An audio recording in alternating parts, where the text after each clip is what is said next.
अस्सलामुअलैकुम दोस्तों, उम्मीद करता हूँ आप लोग खैरियत से होंगे। मेरा नाम उमैर है and welcome back to my channel. आज हम एक ऐसे इंपॉर्टेंट टॉपिक के ऊपर बात करेंगे जिसको समझना हर जॉब सीकर के लिए ज़रूरी है, और वो ये है कि दुबई के अंदर जो रिक्रूटमेंट एजेंसीज हैं उनका रोल क्या है। Are they really worth it? Dubai की जॉब मार्केट बहुत ज़्यादा कम्पेटिटिव है, तो इसलिए आपको हर ऑप्शन के ऊपर गौर करना पड़ेगा। सिर्फ जॉब पोर्टल्स के ऊपर अप्लाई करने से जॉब नहीं मिल जाएगी, बल्कि उसके अलावा और भी ऑप्शन के ऊपर गौर करना चाहिए। लेकिन क्या आपको रिक्रूटमेंट एजेंसीज से हेल्प लेनी चाहिए? क्या ये एजेंसीज आपको जॉब दिलवाने में वाकई कोई हेल्प करती हैं? इस वीडियो के अंदर मैं इस बात का जवाब बहुत डिटेल में देने की कोशिश करूंगा। So without further ado, let's get started.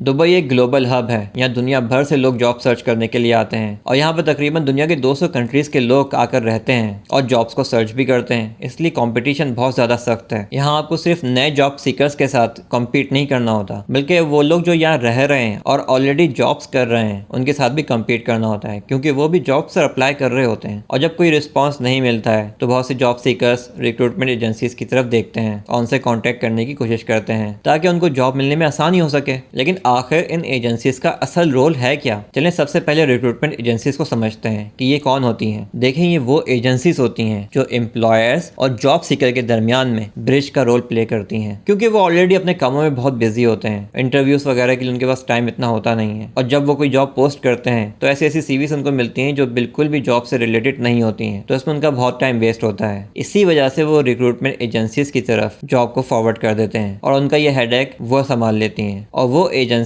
उनको ऐसे कैंडिडेट प्रोवाइड करती हैं जो फाइनलाइज ऑलरेडी हुए हुए होते हैं। रिक्रूटमेंट एजेंसीज अच्छी तरह से कैंडिडेट्स को परखती हैं, उनके इंटरव्यू लेती हैं और उसके बाद ही एम्प्लॉयर को भेजती हैं ताकि वो अपना फाइनल डिसीजन ले सकें। चलिए इनके काम को थोड़ा और डिटेल में समझते हैं। सबसे पहले कैंडिडेट सोर्सिंग करती हैं, क्योंकि इनके पास क्लाइंट की रिक्वायरमेंट्स होती हैं, उसके मुताबिक ये जॉब्स को जॉब पोर्टल्स के ऊपर पोस्ट करती हैं, या उनके पास एग्जिस्टिंग डेटाबेस होती है, क्योंकि उन्होंने ऑलरेडी काफ़ी लोगों के इंटरव्यूज ले लिए होते हैं, तो वो उस डेटाबेस के अंदर भी कैंडिडेट से कॉन्टैक्ट करती हैं। Number 2, screening and short listing. जब वो कैंडिडेट्स की सिलेक्शन कर लेती हैं तो एजेंसीज उनके स्किल्स और एक्सपीरियंस को उनकी सीवी के बुनियाद पर चेक करती हैं कि आया उन्होंने जो लिखा है सीवी के अंदर वो ठीक भी है या नहीं, और इस प्रोसेस में इंटरव्यूज भी शामिल होते हैं। वो अपने ऑफिस में कैंडिडेट्स को बुलाते हैं और उनसे इंटरव्यूज लेते हैं और उनकी अच्छी तरह से स्क्रीनिंग करते हैं, ताकि वो अच्छी तरह से मेक श्योर कर लें कि जो एम्प्लॉयर ने उनको डिटेल्स दी हैं उसकी रिक्वायरमेंट के मुताबिक कैंडिडेट आपके पास जो है वो फिट है या नहीं। Number 3, coordination. Recruitment agencies candidates और एम्प्लॉयर के दरमियान कम्युनिकेशन का काम भी करती हैं। जब एम्प्लॉयर किसी कैंडिडेट को इंटरव्यू के लिए बुलाता है तो एजेंसी उस प्रोसेस को स्ट्रीमलाइन करती है। Number 4, negotiation. कभी कभी जॉब ऑफर्स पर नेगोशिएट करना भी रिक्रूटमेंट एजेंसीज का काम होता है। ये कोशिश करती हैं कि दोनों तरफ से बिल्कुल फेयर एंड क्लियर हो, चाहे वो सैलरी हो या दूसरी terms and conditions. Number 5, support services.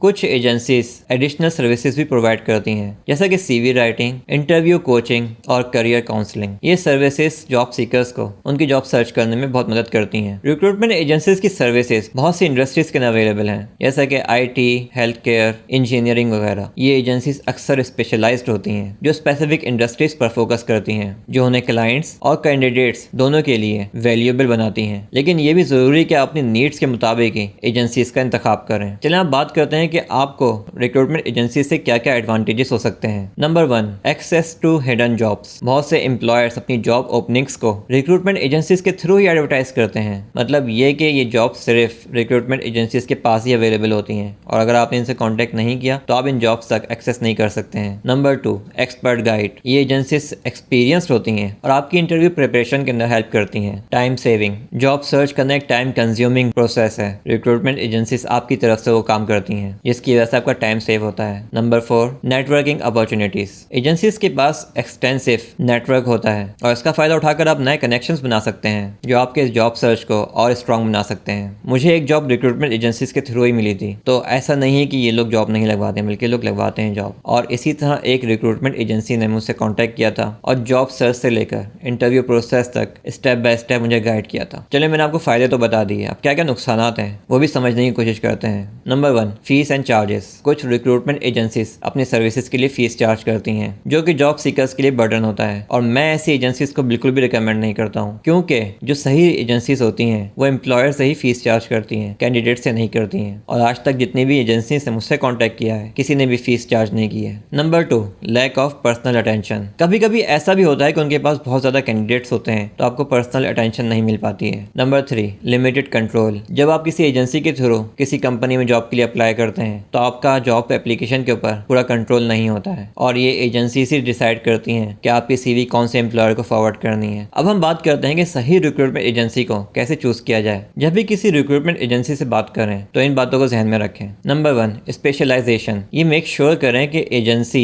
आपके फील्ड के अंदर स्पेशलाइज्ड हो। हर एजेंसी सब कुछ नहीं करती है, वो कुछ स्पेसिफिक फील्ड्स के ऊपर फोकस करती हैं, तो अपनी फील्ड से रिलेटेड ही रिक्रूटमेंट एजेंसी से कांटेक्ट करें। Number 2, reputation. अब तो बहुत आसानी से इंटरनेट पर रिव्यूज मिल जाते हैं, उनको जाकर पढ़ें और चेक करें कि उनके रिव्यूज कैसे हैं, क्या वो वाकई में जॉब लगवा रहे हैं या ऐसे ही कोई फेक एजेंसी है। Number 3, services offered. कुछ एजेंसीज एडिशनल सर्विसेज भी ऑफर करती हैं। जब भी आप किसी एजेंसी से बात करेंगे तो आपको उनके एटीट्यूड से पता चल जाएगा कि वो किस तरह की सर्विसेज ऑफर कर रहे हैं, वो आपको किस तरह से गाइड कर रहे हैं। जॉब डिटेल से लेकर सीवी को चेक करना, इंटरव्यू के लिए प्रिपेयर करना, ये सब चीज़ आपको एक्सपीरियंस से समझ में आएंगी जब आप किसी रिक्रूटमेंट एजेंसी से कांटेक्ट करेंगे। तो उनकी सर्विसेज से ही आपको अंदाजा हो जाएगा कि सही रिक्रूटमेंट एजेंसी है या गलत। आखिर में मैं आपको ऑल्टरनेटिव फॉर रिक्रूटमेंट एजेंसीज भी बता दूं, और वो वही है कि आप डायरेक्ट जॉब्स पर अप्लाई करें। जॉब्स डायरेक्ट भी मिल जाती हैं, सिर्फ आप रिक्रूटमेंट एजेंसी से कांटेक्ट करने पर इन्हिसार नहीं करें कि आपने उनसे कांटेक्ट कर लिया तो आपको वो जॉब दिलवा देंगे, बल्कि खुद भी कोशिश करते रहें और जितने भी जॉब पोर्टल्स हैं दुबई के उस पर जाकर अप्लाई करते रहें। डेली बेसिस पर अप्लाई करें, इंटरव्यू की तैयारी करें, सीवी को अच्छा सा बनाएं, सीवी को अपडेट करें। That's it for today's video guys. उम्मीद करता हूँ कि आज आपको रिक्रूटमेंट एजेंसीज के बारे में काफ़ी बातें क्लियर हो गई होंगी जो मुझसे अक्सर लोग पूछते भी रहते हैं। अगर ये वीडियो पसंद आई है तो इस वीडियो को लाइक करें, अपने दोस्तों के साथ ज़रूर शेयर करें, और अगर चैनल को सब्सक्राइब नहीं किया है तो वो भी ज़रूर करें। मिलते हैं नेक्स्ट वीडियो में, अपना बहुत ख्याल रखिएगा, बाय।